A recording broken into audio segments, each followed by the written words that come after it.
어느 교회에서 부흥회가 열렸습니다. 이번 부흥 사경의 주제는 전도였고 또 전도에 탁월한 은사를 가졌던 이 강사 목사님을 모시게 되었습니다.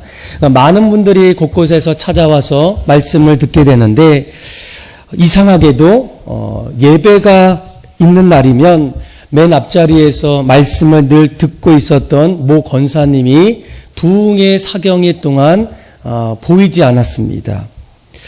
목사님은 권사님이 어떤 일이 생긴 건 아닐까 또 걱정이 돼서 전화를 겁니다. 권사님, 무슨 일이 있으세요? 라고 물었더니 그 권사님이 이렇게 대답합니다. 목사님, 이번 부흥사경회를 참석했다가 혹시 전도하게 될까 두려워서 그냥 집에 있습니다. 라는 대답입니다. 여러분, 신앙생활에 있어서 가장 어려운 것이 있다면 무엇이겠습니까? 어느 한 기관에서 이 교인들을 대상으로 몇 가지를 설문조사했을 때 오늘날 교인들 중에 90% 이상이 1년에 한 명도 전도하지 않는 사람들이 90% 이상이라는 거예요. 그리고 85%의 교인들은 물론 마음속에 전도해야 된다는 생각은 갖고 있지만 결국은 어려워서 포기하는 사람들이 대부분이라는 겁니다. 많은 분들이 여전히 신앙생활하면서 부담이 되고 가장 어려운 것을 묻는다면 어쩌면 이 전도가 아닐까 이런 어떤 대답이 있습니다. 그래서 이제 오늘날 많은 사람들이 지금의 어떤 모습을 이렇게 표현합니다. 전도가 안 되는 시대이다. 전도 방법이 시대에 맞지 않고 교회나 목회자에 대한 어떤 이미지가 점점 나빠졌고 또 전도자들은 어떤 노력도 또 능력도 부족한 이런 어떤 합리적이고 또 타당한 논리를 들면서 전도의 시대는 우리 시대의 막을 내렸다라고까지 말하는 분들이 있다라는 거예요. 그런데 여러분, 오늘날 전도가 안 되는 시대라는 그 말이 정말 맞는 이야기일까? 잘 생각해 보시면 이 전도가 안 되는 시대가 아니라 전도를 안 하는 시대가 아니겠습니까? 그런데 놀랍게도 여전히 전도하는 교회는 수많은 구원의 열매를 맺는다는 소식들을 듣곤 합니다. 영혼을 구원하는 교회, 그 교회들은 보통 이런 표현들이 있어요. 같이 한번 따라해 보겠습니다. 전도하면 전도된다. 다시 한번 전도하면 전도된다. 여러분, 전도하면 반드시 언젠가 이번이 아니더라도 하나님께서 때가 됐을 때 또 하나님의 계획과 섭리 속에서 반드시 그 영혼은 하나님 앞에 돌아온다는 겁니다. 아마 우리 교회에서도 매년 11월이 되면 이웃사랑 축제를 하게 됩니다. 이웃사랑 축제의 가장 큰 어떤 의미는 잃어버린 영혼들, 우리 주변에 있는 믿지 않는 사람들을 마음에 품고 그들을 교회로 초청해서 복음을 함께 나누는 그런 뜻깊은 시간이 바로 이웃사랑 축제예요. 그런데 여러분, 우리가 이웃사랑 축제를 하나하나 보게 되면 그 안에는 또 다른 어떤 중요한 의미가 있다라는 거예요. 이웃사랑 축제는 내가 정말로 한 영혼을 마음에 품고 전도하고 있는가? 아니면 여전히 이런 어떤 큰 의미 있는 축제에도 불구하고 여전히 전도하지 않는 내 신앙의 어떤 아주 면밀한 모습을 들여다볼 수 있다라는 겁니다. 아마 이 시간 여러분들에게 묻기를 원해요. 여러분들은 이번 이웃사랑 축제를 통해서 내 마음속에 한 영혼을 품고 있는 그런 전도 대상자가 있으십니까? 있으시면 어떤 분이겠습니까? 여러분, 오늘 우리가 날마다 살아갈 때 여러분, 우리가 왜 이 땅에서 전도자의 삶을 살아야 할까? 믿음의 성도는 왜 그렇게 전도자가 되기를 그렇게 강조하겠습니까? 그 이유는 여러 가지 있지만 가장 중요한 것은 이 전도라는 것은 영혼을 살리는 겁니다. 예수님께서 교회와 성도들에게 남겨주셨던 한 가지 지상 명령이 바로 영혼을 살리는 전도입니다. 하나님께서 가장 기뻐하시는 일, 하나님이 가장 좋아하시는 어떤 일이 바로 전도라는 거예요. 오늘 우리가 읽었던 이 누가복음 15장의 말씀을 보면 보통 우리가 돌아온 탕자의 어떤 이야기입니다. 이 이야기는 어느 날 한 집의 둘째 아들이 아버지에게 간청하기 시작해. 아버지, 언젠가 아버지가 나에게 줄 어떤 재산들을 먼저 달라는 거예요. 오늘날로 말하면 땡겨 달라는 거예요. 그 말을 들었던 아버지가 어떻게 합니까? 아들의 어떤 간절함을 통해서 아들에게 결국 재산을 물려주게 돼요. 그 재산을 받았던 이 둘째 아들이 집을 떠나서 먼 곳을 타지로 가게 됩니다. 그래서 우리가 이 말씀을 통해 한 가지 주목해야 될 것은 집을 떠났던 아들을 향한 아버지의 어떤 마음은 한결같다는 거예요. 집에 있을 때에도 또 집을 나갈 때에도 아버지는 날마다 아들이 무엇을 하는지, 어떻게 살고 있는지, 또 건강한지를 늘 애타게 바라보게 됩니다. 아마 우리가 가장 크게 전도해야 될 가장 이유는 무엇이며 오늘 말씀의 마지막 절을 보세요. 집 나갔던 그 동생, 아마 우리가 이 동생을 오늘날로 말하면 하나님을 모르는 죄인이고 그 아버지는 바로 오늘날 우리가 믿는 하나님이에요. 근데 하나님의 마음이 이런 마음입니다. 우리 한번 32절의 말씀 같이 한번 읽어보겠습니다. 시작. 이 내 동생은 죽었다가 살아났으며 내가 잃었다가 얻었기로 우리가 즐거워하고 기뻐하는 것이 마땅하다 하니라. 아멘. 뭐라고 얘기합니까? 동생이 다시 살아났다는 거예요. 또 우리가 다시 그와 함께 기쁨의 삶을 함께 산다는 거예요. 그리고 우리가 그 영혼을 바라보는 것, 또 그 영혼을 기다리는 것, 전도하는 것은 오늘 말씀에도 지상 명령처럼 마땅한 그런 어떤 일이라고 고백하고 있다는 거예요. 여러분들은 이 땅을 살아갈 때 지금까지 내가 주님을 믿고 난 이후에 아버지의 마음처럼 누군가를 한 영혼을 마음에 품고 그들을 하나님 앞에 돌아오게 한 어떤 일들이 있으십니까?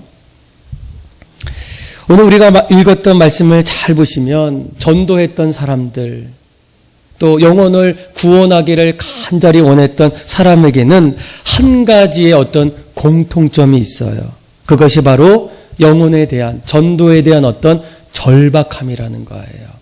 곳곳에 교회가 여전히 열심히 영혼을 구원하는 어떤 교회들의 어떤 특징을 보면 다른 어떤 것보다 그 마음속에 영혼을 향한 어떤 절박함, 전도에 대한 어떤 간절함이 여전히 그들의 마음속에 살아있다는 겁니다.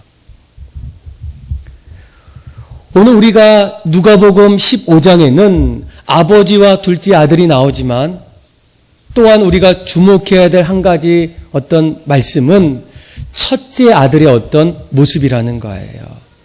그동안 타지에 가서 방탕하게 살다가 다시 집에 돌아왔을 때 아버지의 어떤 반응은 어떤 모습이겠습니까? 아버지는 너무나 기뻐했어요. 즐거워했어요. 마치 말씀을 보게 되면 손에 가락지를 끼워주고 살찐 송아지를 끌어다가 같이 잔치를 벌리는, 함께 울고 함께 웃는 그런 어떤 일들이 일어납니다. 우리 한번 25절에서 우리 한번 27절의 말씀, 그 모습을 종을 통해서 이렇게 얘기해요. 같이 한번 읽어봅시다. 시작.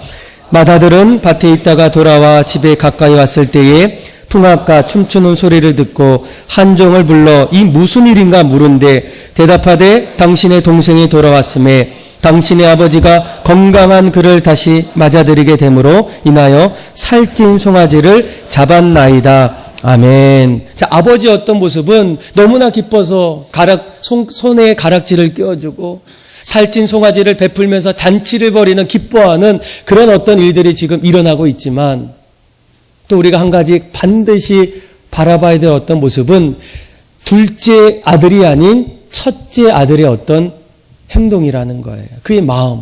우리 한번 어떤 마음일까? 28절에서 우리 29절의 말씀 같이 한번 읽어보겠습니다. 시작. 그가 노하여 들어가고자 하지 아니하거늘 아버지가 나와서 권한대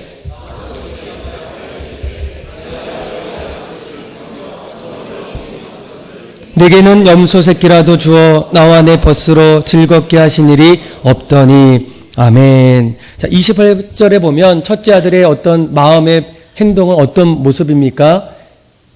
잔치를 벌였던 그 소식을 듣자마자 기쁘지 않고 노했다는, 화가 났다는 거예요. 아버지는 그동안 잃어버렸던 아들, 또 걱정했던 아들, 죽었다가 다시 살아났던 그 아들을 볼 때에 너무나 기뻐서 잔치를 벌이고 춤추며 즐거워하는 그때에 똑같은 어떤 자리에서 그 첫째 아들은 어떻게 합니까? 오히려 그 소식을 듣고 화를 내고 기분이 좋지 않았다는 거예요.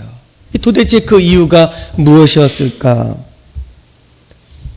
한 가지 이유를 찾자면 형은 동생에 대한 어떤 관심이 없었다는 거예요. 동생이 집을 나갔을 때에도 또 집 밖에서 어떻게 살았는 그때에도 아버지는 날마다 집 밖에서 아들이 돌아오기를 간절히 기대하고 늘 기다렸지만 첫째 아들은 여전히 관심 밖의 어떤 동생이기 때문에 그가 오든지 어디 있든지 별 상관이 없었다는 거예요. 그러면서 그의 어떤 이유를 이렇게 얘기합니다. 29절을 보세요. 29절에 보면 아버지께서 대답하여 이르시되 내가 여러 해 아버지를 섬겨 명을 어김이 어떻게 한다고요? 없거늘 이렇게 고백하게 돼요. 이 첫째 아들은 지금까지 살아오면서 나는 아버지 앞에서 잘못한 또 어리석은 어떤 행동을 한 적이 한 번도 없다라는 거예요. 그런데 오늘 이 말씀을 통해서 이 첫째 형의 어떤 결정적인 어떤 잘못은 무엇이겠습니까? 잃어버린 어떤 동생을 향한 어떤 관심이 아예 없었다는 거예요. 여러분, 이런 어떤 모습들은 오늘날 교회 다니는 성도들의 모습 속에도 어쩌면 들어있지 않습니까? 그들은 교회를 열심히 다니면서도 우리는 늘 기도했고 예배 드렸고 봉사했고 하나님 앞에 나왔기 때문에 한 번도 하나님의 어떤 말씀에 어긴 적이 없다라는 거예요. 특별히 내가 교회 생활에 어떤 하자가 없다라는 거예요. 그렇지만 여러분, 우리가 여전히 부족한 어떤 모습들은 무엇이겠습니까? 이 첫째 형처럼 잃어버린 어떤 영혼에 대한 어떤 관심이 그렇게 많지가 않다는 거예요. 마치 첫째 형의 모습처럼.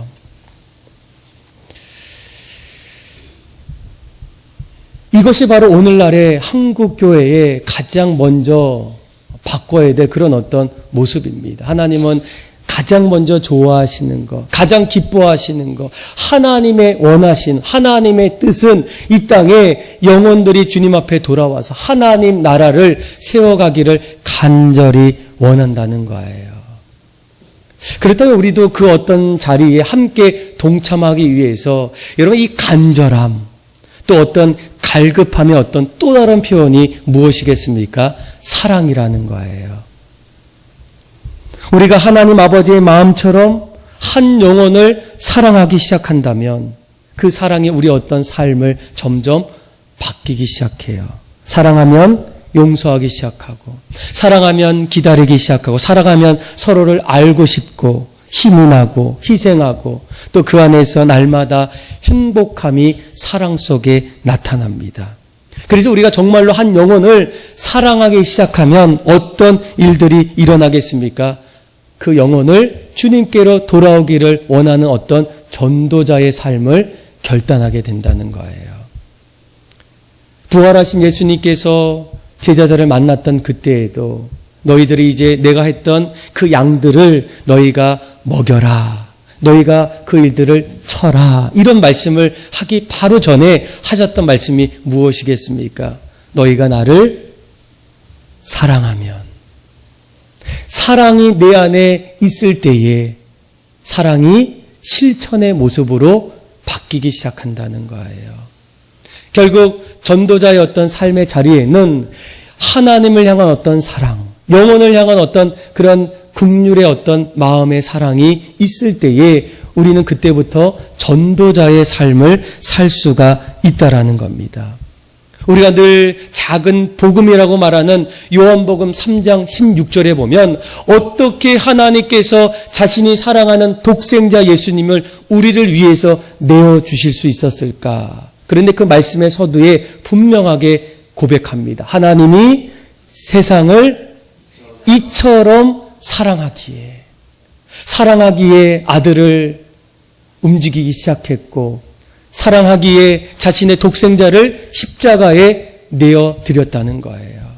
우리가 무엇보다도 전도자의 삶을 살기를 원할 때, 전도가 어렵고 안 되는 어떤 시대에도 가장 먼저 우리에게 회복되어야 될 어떤 전도자의 어떤 마음은 하나님을 향한 어떤 사랑의 그런 고백이라는 거예요.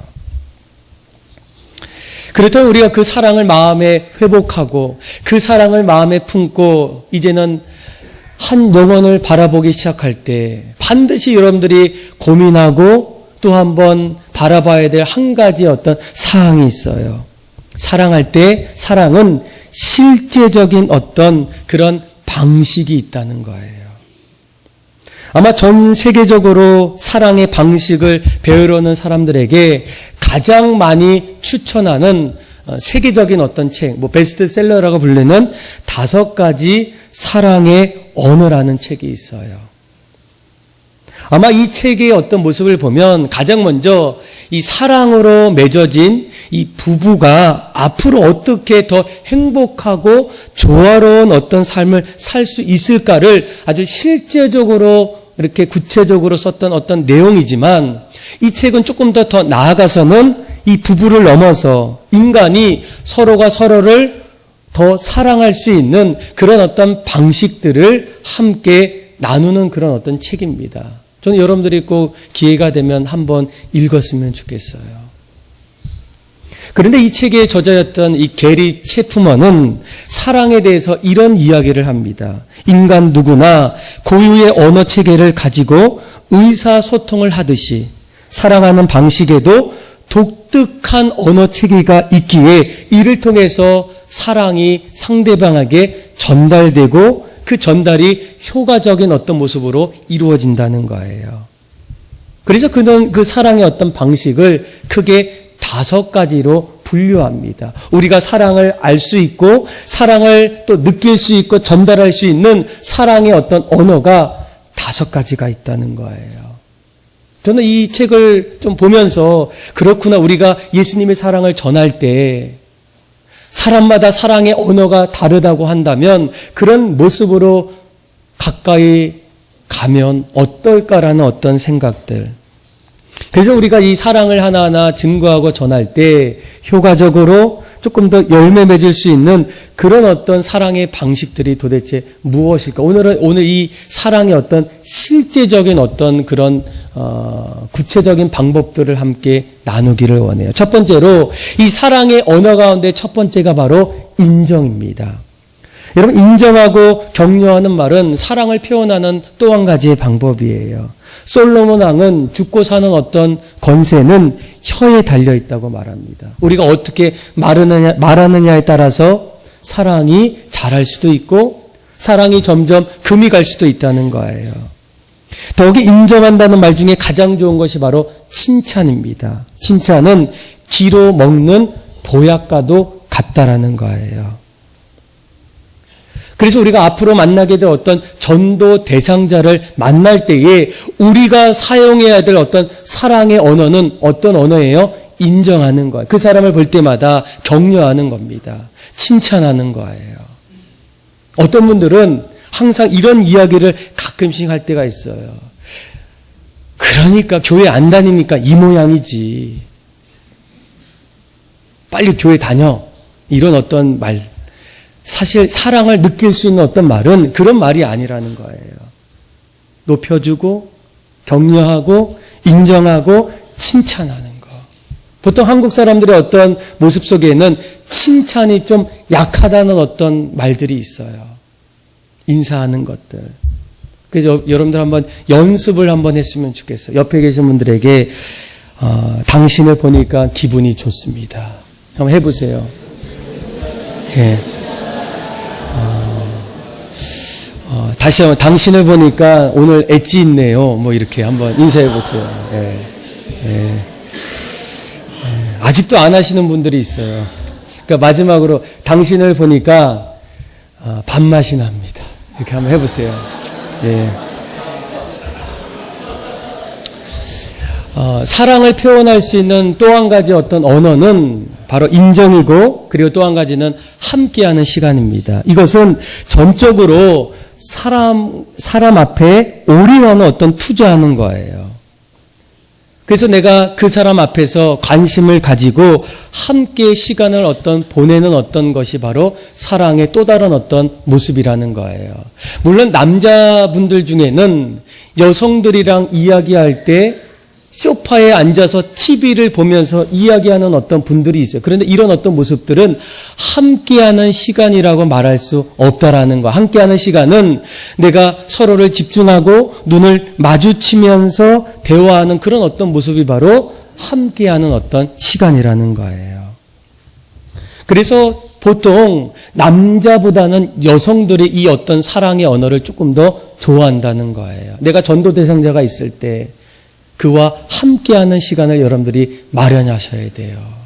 그가 무엇을 좋아할 때 같이 가서 그 이야기도 듣고 대화하면서 사랑의 언어를 통해서 점점 하나님의 사랑을 흘러보낼 수 있는 그런 어떤 모습들 우리에게 필요하다는 거예요. 또 세 번째로 이 책에 보면 사랑의 언어 가운데 하나가 바로 서비스, 봉사입니다. 여러분, 봉사는 내가 원하는 것이 아니라 상대방이 원하는 것을 하나하나 해주는 것이 바로 봉사입니다. 그래서 상대방을 도와줌을 통해서 그 사람을 기쁘게 하고 그 사람이 점점 즐거워하는 그런 어떤 일들이 봉사를 통해서 일어납니다. 예수님도 제자들 앞에서 무언가를 가르칠 때에 요한복음 13장에 보면 어느 날 제자들의 발을 씻겨줘요.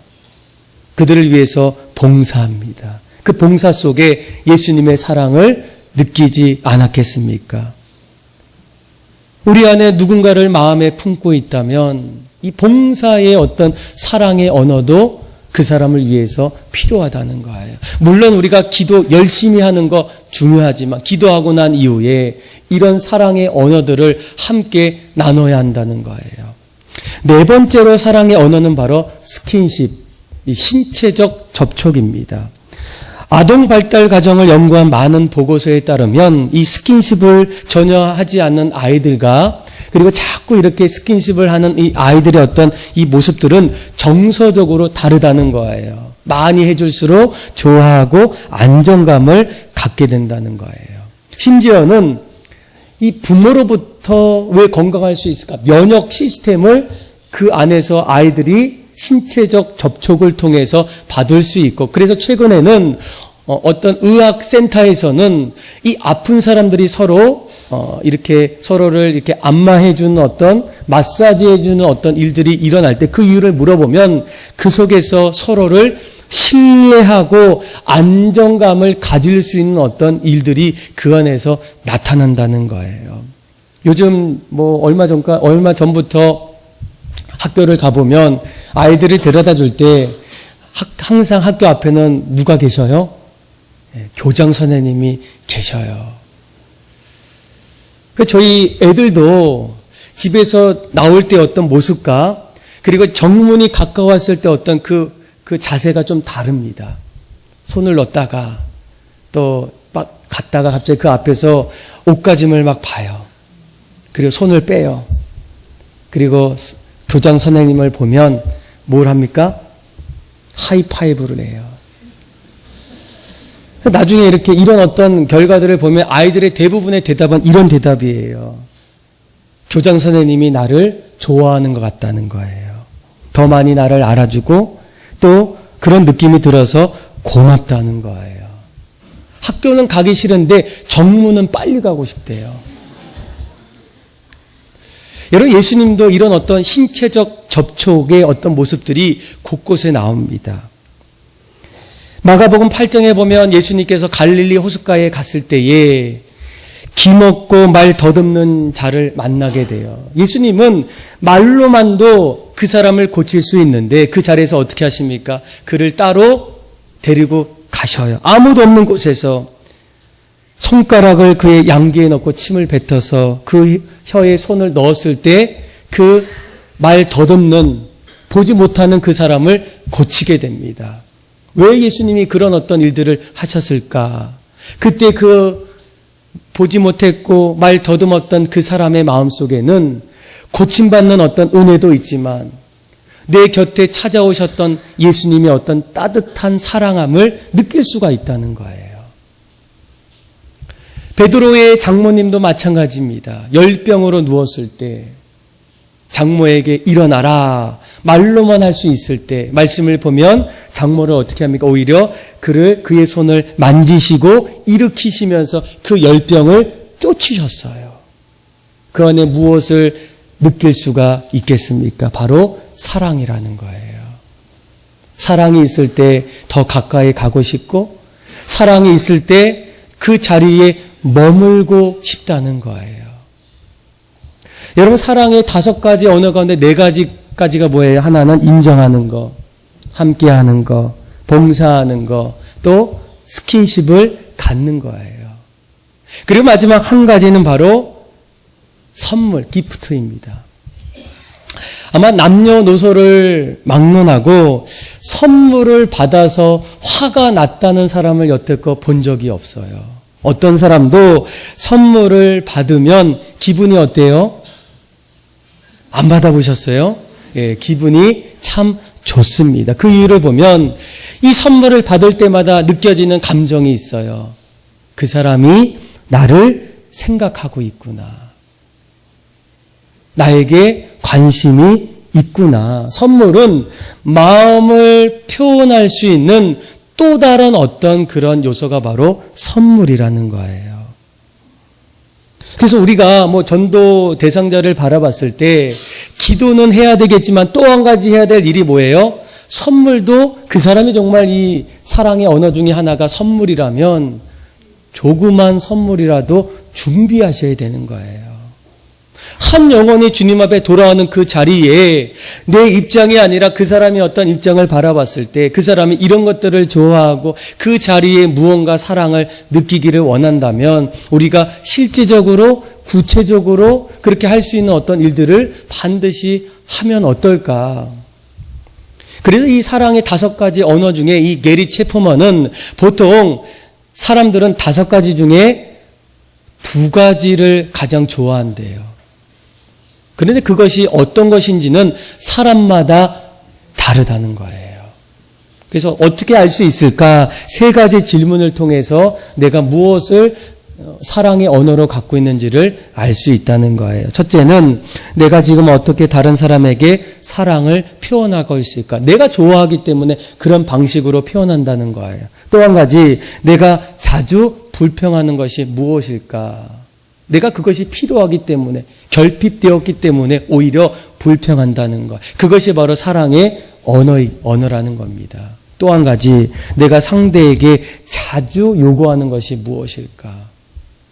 저도 몇 가지 찾아보니까 이 5가지 중에 저는 5가지 다인 것 같아요. 네. 그래서 여러분 이런 어떤 자기 자신의 어떤 사랑의 어떤 방식을 내가 하나하나 깨우치면 전도할 때 한 가지 중요한 것은 상대방의 어떤 입장에서 그 사람의 어떤 모습을 유심히 관찰해 보면 그 사람이 잘하고 있는 사랑의 언어가 무엇인지를 알 수 있다는 거예요. 그래서 열심히 기도하고 또 할 수만 있으면 그런 그분이 원하는 어떤 사랑의 언어로 함께하는 어떤 시간들이 한 영혼을 마음에 품고 준비할 수 있는 그런 어떤 뜻깊은 시간이라는 겁니다. 여러분, 왜 우리가 정말 전도해야 될까? 한 영혼을 마음에 품어야 될까? 참 어려운 어떤 일인데. 그런데 여러분 잘 생각해 보시면 우리도 오늘 이 시간 하나님을 만나고 예수님 앞에 나와서 예배하는 이렇게까지 될 수 있었던 이유는 이미 나에게 복음을 전했고 사랑으로 다가왔던 그 전도자의 누군가가 있었기 때문이에요.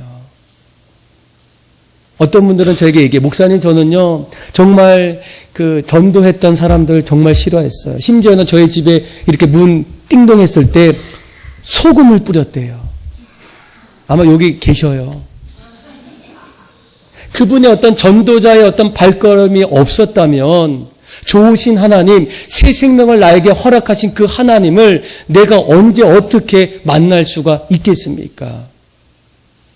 우리도 우리 자신의 어떤 과거의 삶을 돌아보셔야 돼요. 내가 하나님을 부인했던 그때에, 하나님이 없다고 그렇게 고백했던 그때에 이미 구원받아 전도자의 삶을 사는 그 사람들의 아름다운 발걸음이 오늘날 우리가 이 시간 하나님 앞에 예배하고 경배하는 그러한 뜻깊은 시간의 모습으로 보내는 거 아니겠습니까? 지금도 그런 손길을 여전히 기다리는 사람들이 너무나 많다는 거예요. 최근 통계에 보게 되면 이제는 10명 중에 1명이 믿고, 예전에는 한 2명이 믿었어요. 한 20%. 근데 지금 한 20%가 이제 깎였어요. 그러니까 보통 우리가 10명의 어떤 사람과의 만남의 자리에서 1명이 예수 믿고 나머지 9명은 무교, 다른 어떤 종교 갖고 있는 그런 어떤 사람이라는 거예요. 어떤 분들은 전도 대상자가 없어요. 거짓말하는 거예요. 얼마나 우리 주변에 믿지 않는 사람들이 얼마나 많겠습니까? 나도 한때 그런 자리였는데 이미 나를 위해서 전도자의 길을 걸어갔던 사람의 발걸음이 나를 복음의 자리로 이끌었다는 거예요. 사랑하는 믿음의 성도 여러분, 여러분들 마음에 품고 있는 한 영혼이 있다면 그 사람이 누구이겠습니까? 정말 우리가 열심히 기도하고 전도하면 한 영혼이 주님 앞에 돌아올 수 있을까? 아마 끊임없이 이런 어떤 질문들이 있어요. 오늘 전도 안 되는 시대에. 얼마 전에 교회를 처음 이 청라에 세울 때에 그 전에 있던 그 목사님이 전화가 왔어요. 정 목사님, 제가 소개해 줄 사람이 있다는 거예요. 수원에 있을 때 그 목사님이 저에게 이런 얘기를 한, 목사님, 저희 교회의 권사님의 아들이 청라로 이사 갔다는 거예요. 결혼해서.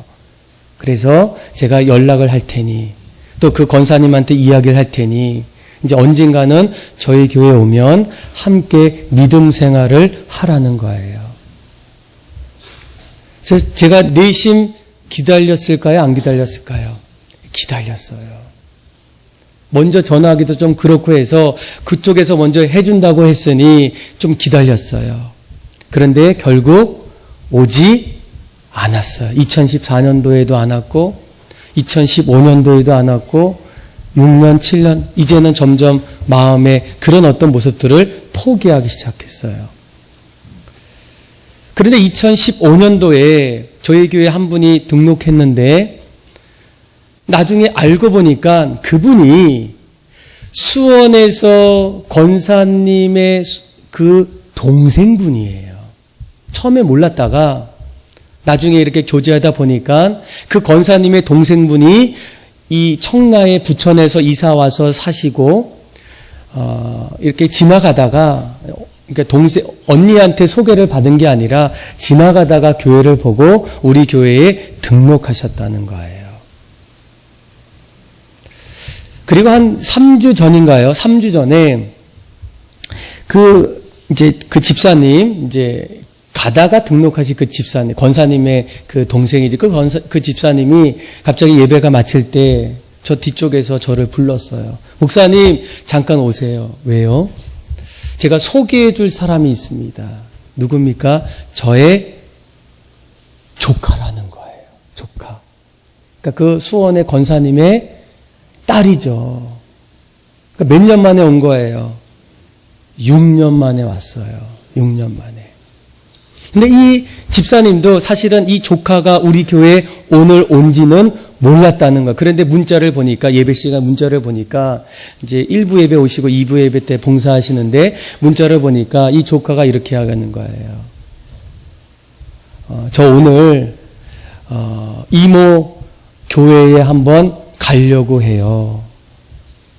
그래서 그 문자를 보고 한번 내려가 보니까 그 조카가 부인이랑 와 있는 거죠. 그리고 저에게 소개시켜줬어요. 그리고 그 다음 주에 개인적으로 이제 얘기하는데 그분이 이런 얘기해요. 목사님, 제가 사실은 너무 놀라운 것 같아요. 뭐가요? 제가 지난 특별 새벽 기도회 때 기도하면서 그 조카의 어떤 그 모습이 자꾸만 마음속에 생각이 나더래요. 그리고 그 조카를 위해서 기도하기 시작했대요. 목사님 참 놀랍지 않아요? 저도 너무 놀라워요. 저도 생각지도 않았는데 그냥 그런 마음이 들어서 하나님 앞에 간절히 기도했는데 그리고 나서 얼마 뒤에 그 조카가 스스로 이곳에 왔다는 거예요. 저는 이 이야기를 들으면서 우리가 아무리 여러분 전도해도 때로는 안 될 때가 있어요. 그런데 그 전도의 어떤 끈을 우리가 마지막까지 포기하지 않게 된다면 하나님께서 어떻게 하시겠습니까? 우리는 전도할 때 전할 뿐이에요. 그리고 그 전도할 때 그 마음을 움직이시는 그분은 바로 하나님이라는 거야. 하나님은 그 모든 일들을 전도자를 통해서 사용하기를 원하신다는 거예요. 구약 성경부터 지금까지 끊임없이 선지자들, 제사장들, 복음 증거하는 그 사람들의 어떤 발걸음을 통하여 결국 교회가 세워지고 복음을 듣고 하나님 앞에 돌아오는 일들이 얼마나 많이 일어나겠습니까? 저는 여러분들 마음속에 오늘 그동안 우리가 작정하면서 썼던 사람들이 참 많이 있어요. 오늘 이 주보안에 보면 이 뒷장에 한 123명의 그 전도 대상자들이 있어요. 참 재밌는 게 누가 있나요? 부동산, 김밥나라, 반찬가게 지하 아주머니, 대신빌라, 이런 어떤 이름은 몰라도 그 마음을 가지고 여러분 기도하고 품을 때 하나님이 언젠가는 누군가를 통해서 그 마음을 열어주신다는 거예요. 저는 여러분들이 포기하지 않기를 원해요. 오히려 그 마음을 다시 마음에 품고 기도했으면 좋겠어요. 또 사랑의 언어를 가지고 함께 그 자리에 나아갔으면 좋겠어요. 하나님이 가장 기뻐하는 것은 영혼을 살리는 겁니다. 오늘 우리가 읽었던 이 누가복음 16장의 마지막 절처럼 뭐라고 얘기합니까? 얘야, 내 동생은 죽었다가 살아났는데 내가 잃었다가 다시 하나님께로 돌아왔는데 이보다 더 좋을 수가 어디 있겠느냐. 하나님 그런 마음이고 또 전도하는 사람들의 마음에는 이런 마음이 들기 때문에 전도하는 사람들은 끊임없이 전도하기 시작합니다. 저는 오늘 여러분들이 이런 어떤 전도자의 마음을 품기를 원하고 한 영혼을 내 마음에 품었다면 기도하시고 오늘 말씀처럼 또 사랑의 5가지 언어 중에 할 수 있는 것들을 좀 실천함을 통해서 우리가 세워나가는 이 교회가 우리의 비전처럼 사람을 살리는 교회, 사람을 세우는 교회, 또 지역과 함께 할 수 있는 그런 교회가 될 수 있도록 또 마음을 모아주시고 함께 기도하고 또 영혼 살리는 일에 함께 동참하는 그런 믿음의 성도들이 다 되기를 주님의 이름으로 축복합니다. 우리 이 시간 찬양 한 곡하고 같이 기도하겠습니다. 아바 아버지